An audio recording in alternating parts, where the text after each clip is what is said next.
بسم اللہ الرحمن الرحیم۔ السلام علیکم ورحمۃ اللہ وبرکاتہ۔ میرے شوہر لطیف جب ٹرانسفر ہو کر رام گڑھ ریلوے اسٹیشن آئے تو بہت خوش تھے، کیونکہ چھوٹے سے گاؤں سے شہر آنا ان کی دیرینہ خواہش تھی۔ ان کی ڈیوٹی اسٹیشن کے سنگل کیبن پر تھی۔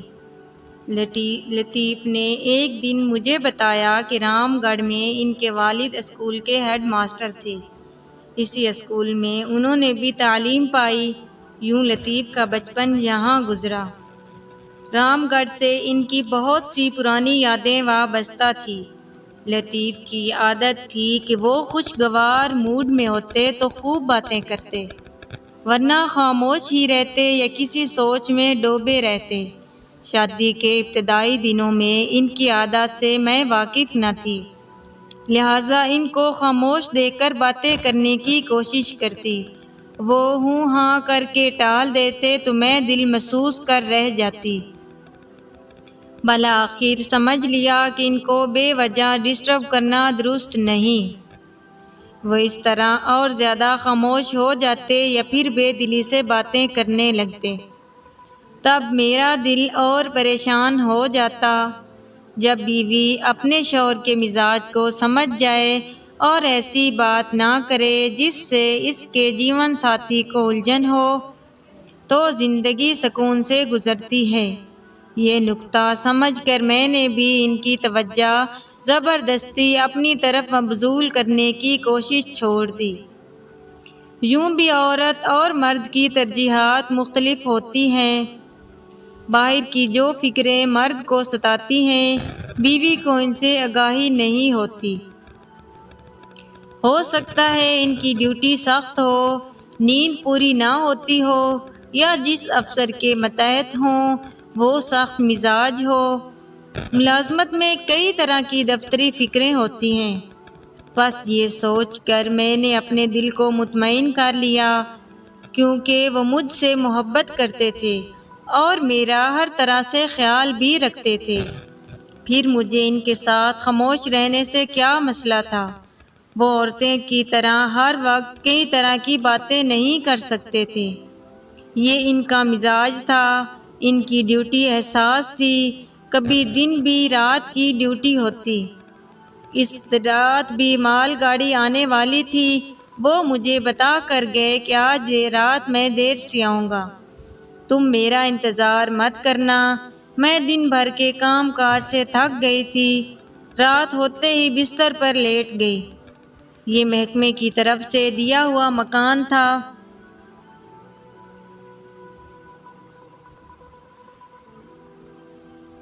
رات 12 بجے کسی نے دروازے پر دستک دی۔ میں نے پوچھا کون ہے؟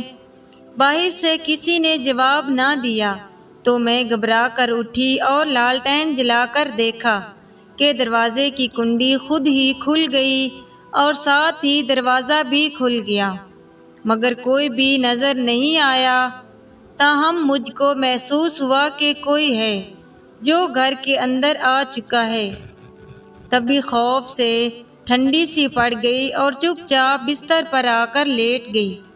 اب مجھ میں اٹھنے کی ہمت نہ تھی اور نہ گھر میں یہ دیکھنے کی ساکت تھی کہ کون آیا ہے۔ میں دم سادے پڑی رہی۔ میری سانس اندر کی اندر اور باہر کی باہر رہ گئی تھی۔ پھر نہ جانے کسی وقت آنکھ لگ گئی۔ کیا دیکھتی ہوں کہ دروازہ کھلا ہوا ہے اور کوئی عورت گھر کے اندر چلی آئی ہے۔ میں اس سے پوچھتی ہوں کہ تو کون ہے اور میرے گھر کیوں آئی ہے؟ وہ کہتی ہے کہ میرا نام شاہدہ ہے اور میں آپ کے شوہر کو 20 سال سے جانتی ہوں۔ میں نے اس کا بہت برس انتظار کیا ہے، اب میرا انتظار ختم ہونے کو ہے۔ تم سے اس کو اپنے ساتھ لے جانے کی اجازت لینے آئی ہوں۔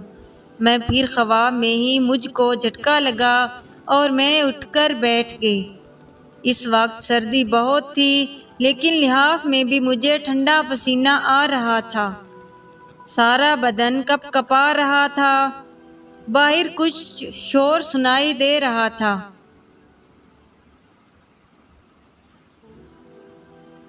اور تیز بارش بھی کمرے سے باہر دیکھا۔ واقعی میرے مکان کا بیرونی دروازہ کھلا ہوا تھا۔ ہمت یکجا کر کے میں صحن سے دروازے کی سمت گئی اور دوڑ کر کنڈی لگا دی اور فوراً ہی ہانپتی کانپتی کمرے کے اندر آ گئی۔ بستر پر لیٹتے ہی بے ہوش ہو گئی۔ مجھے کچھ ہوش نہیں تھا کہ میرے شوہر کب گھر آئے اور مجھے کیسے ہوش میں لائے۔ دروازہ کھٹکھٹاتے جب وہ تھک گئے تو دیوار پھاند کر گھر میں داخل ہوئے تھے۔ وہ ڈر گئے تھے کہ جانے مجھ کو کیا ہو گیا ہے کہ دروازہ نہیں کھولتی۔ میری حالت ذرا سنبھلی تو میں نے اپنے شوہر سے پوچھا، کیا آپ کسی شاہدہ نامی عورت کو جانتے ہیں؟ وہ یہ سن کر چونک گئے، کہنے لگے تم کیوں پوچھ رہی ہو؟ تب میں نے انہیں بتایا کہ رات جب میں جاگ رہی تھی دروازے کی کنڈی کھلنے کی آواز سنی تھی۔ تب مجھے یوں محسوس ہوا جیسے کوئی اندر آ گیا ہو۔ ڈر کے مارے اٹھ کر دیکھا نہیں، کمرے کا دروازہ بند کیے پڑی تھی۔ جب آنکھ لگی تھی تب عجیب خواب دیکھا کہ ایک عورت آئی ہے اور کہتی ہے کہ میرا نام شاہدہ ہے اور میں تمہارے شوہر کو جانتی ہوں۔ بس پھر میں ڈر کر اٹھ بیٹھی۔ کمرے کا دروازہ کھول کر صحن میں جھانکا تو باہر کا دروازہ کھلا ہوا تھا، حالانکہ میں آپ کے جانے کے بعد کنڈی لگا کر سوئی تھی۔ اسی خوف کے سبب کمرے میں آتے ہی میں بے ہوش ہو گئی تھی۔ یہ ساری بات میں نے شوہر کو بتا دی، مگر یہ نہیں بتایا کہ خواب میں وہ عورت کہہ رہی تھی کہ میں تمہارے شوہر کو لے جانے آئی ہوں، تم مجھے اجازت دو۔ نہ جانے کیوں یہ بات منہ سے نکالنے کو میرا دل نہیں چاہا تھا۔ لطیف میں میرے لبوں سے شاہدہ کا نام سنا تو ان کے چہرے کا رنگ بدل گیا۔ کہنے لگے کیا واقعی خواب میں عورت شاہدہ نام لے رہی تھی؟ میں نے کہا کیوں، آپ کو یقین کیوں نہیں آ رہا؟ وہ سوچ میں پڑ گئے اور چہرے کا رنگ پھیکا ہو گیا۔ انہوں نے مجھ سے کہا یہ ایک کہانی ہے۔ میرے اصرار پر انہوں نے یہ کہانی مجھے سنا دی، شاید میرے تجسس پر یا اپنے دل کا بوجھ ہلکا کرنے کے لیے۔ انہوں نے بتایا آج سے 19 سال قبل میں اس گاؤں میں اپنے والد کے ساتھ رہتا تھا۔ ایک لڑکی والد صاحب کے پاس ٹیوشن پڑھنے آئی تھی۔ ایک دن اتفاق سے وہ گھر پر موجود نہ تھے۔ اس وقت بادل چھائے ہوئے تھے اور ہوا بھی بہت ٹھنڈی چل رہی تھی۔ گھر میں ہم دونوں کے سوا اور کوئی موجود نہیں تھا۔ لڑکی ٹھنڈی ہوا سے کانپ رہی تھی۔ میں نے اس کو سردی سے بچنے کے لیے ایک موٹا کمبل دیا۔ اس کے باوجود اس کی کپکپی نہ گئی۔ وہ مجھ سے کہنے لگی کہ میرے ہاتھ دیکھو کتنے ٹھنڈے ہیں۔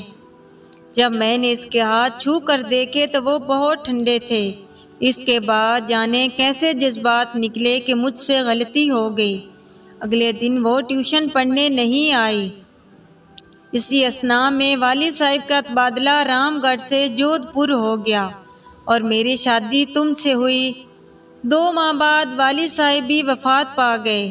میں نے تمہاری خوشیوں میں شریک رہنے کی خاطر پچھلے تمام واقعات بھلا دیے اور تمہارے ساتھ زندگی کا آغاز کر لیا۔